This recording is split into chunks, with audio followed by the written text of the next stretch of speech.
গাজীপুরের কালিয়াকৈরে বিএনপির সদস্য সংগ্রহ ও নবায়ন ফর্ম বিতরণ উপলক্ষে রোববার বিকেলে বিশাল গণজামায়াত অনুষ্ঠিত হয়েছে। উপজেলা ও পৌর বিএনপির আয়োজিত এ অনুষ্ঠানে দলীয় নেতাকর্মীরা নবগঠিত আহ্বায়ক কমিটি বাতিলের দাবি জানান কেন্দ্রীয় নেতাদের কাছে।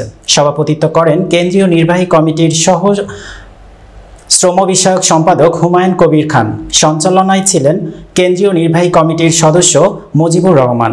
অনুষ্ঠানে প্রধান অতিথি ছিলেন বিএনপির ঢাকা বিভাগীয় সাংগঠনিক সম্পাদক কাজী সাইদুল আলম বাবুল।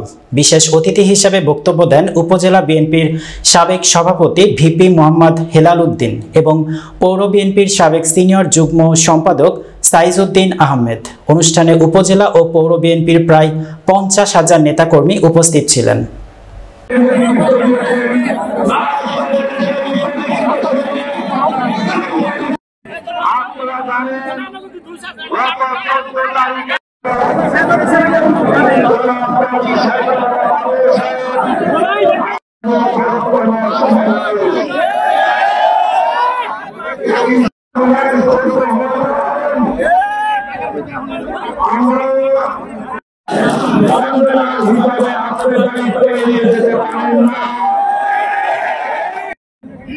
আজকে এই সমাবেশে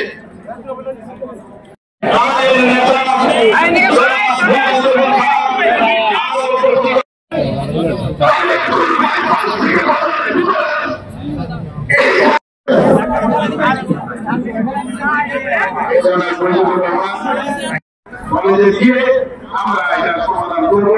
আমি আর কথা না বাড়িয়ে আমরা